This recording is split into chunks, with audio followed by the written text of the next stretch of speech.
Before the video starts, if you are tired of grinding badges, make sure you hit up my boy Sports TMB. The link to his Twitter will be in the description. Tell him that I sent you and he will hook you up. You'll get your badges in a few days and you'll be good to go. Also, if you're looking to sell your account or buy a new account, he does account selling as well. So make sure you hit him up, tell him that I sent you, and he'll take care of it. You guys know when you load into a park for the first time of the day and you're waiting for your boy to get up to the twos court and load in and all that good stuff, and it just feels like it's taken years. So to kill the time, I like to show love to people that help me out, man. My boy Bones has been hooking me up with thumbnails for like a week or two now, and he makes great thumbnails. If you could go follow him on Twitter, and if you need thumbnails, he does them for cheap. So hit him up if you're trying to, get your YouTube channel going, and his thumbnails will help you with your views, all right? So go check out my boy Bones. But listen, I've been doing this little, I don't want to call it a glitch because it's not a glitch, but I had to put it in the title, okay? Don't come on, it's YouTube. Like, give me a break.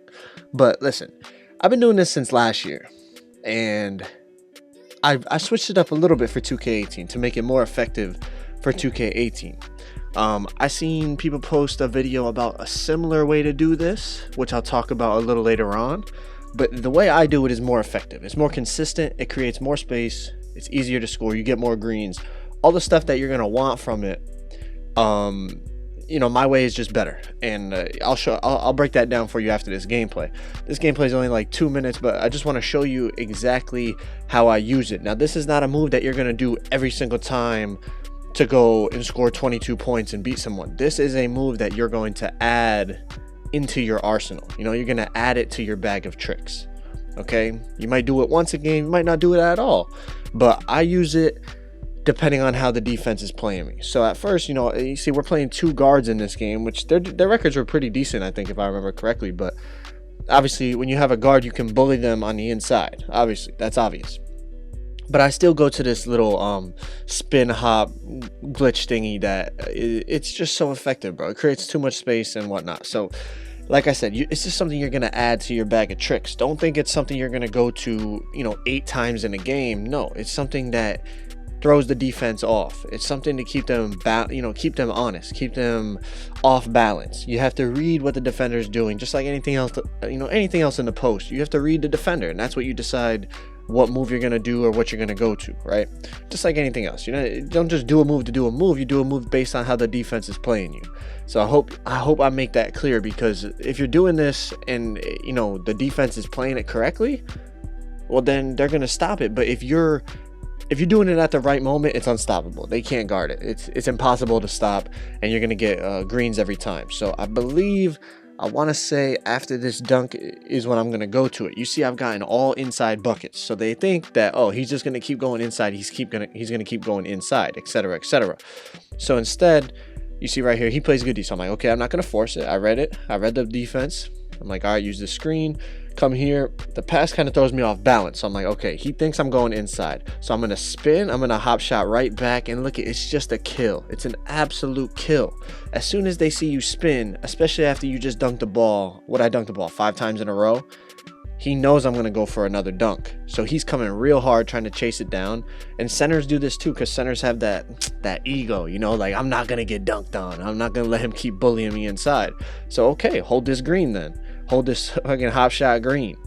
So there's a few ways that I go to this. Now, I've seen people do it with the post fade. Like I said, I'm going to talk about that after, but it's just more effective with the hop shot. Okay, so I recommend, if you're going to do it with the post fade, it's okay, but post fades in this game are inconsistent, so it's better to go to the hop shot and do it. You see, I'm going to hit him again with it right here. A little different though. I'm going to jab, I'm going to drive in, and then boom, immediately hop shot back. That was more of a step back, but the same concept. Get him running towards the basket before you go to the hop shot. That way he can't step out and contest it. Makes it a lot more effective. You get a lot more greens because you're creating more space. The more space you're able to create, that's why I call it like a teleport, because you're sprinting full speed at the hoop, and then you just hop step right back. So this is what I used to do last year, and I see people talking about, oh, do it this year. But like I said, post fades are very inconsistent, so there's no reason to go to this. You see, it's the same thing, the spin, and then immediately you glitch back. It's not a glitch, but I'm going to say it's a glitch because you're going full speed and then you go right back the other way with no time to spare, right? But This way, hop shots are way more consistent this year. So spin, and then you hop step straight back in the other direction. There's no way they're going to guard it, especially if they're anticipating you're going to the basket because you've already dunked the ball like I did in that gameplay 4 or 5 times. Now for this, I recommend, this is my recommendation, you can have your own preference.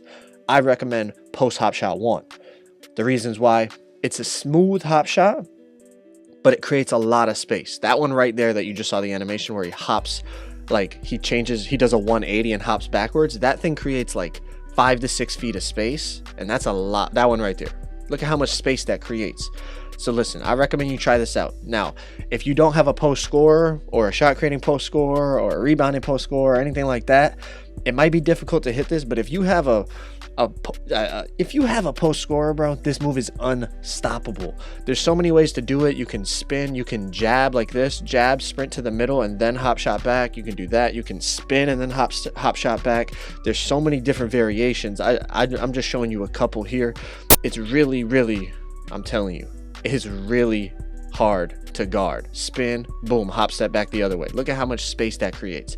And if they are anticipating you to hop shot backwards after you spin, because maybe you just did it to them, after you spin, you just go dunk the ball. You could spin and then step back. There's so many things you can go to, bro. It's impossible to guard. Listen, like I said, people have been doing this.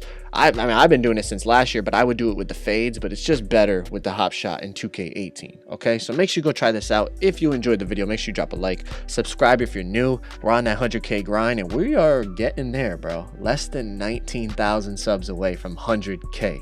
So make sure you sub up, and I'll talk to y'all tomorrow. Peace.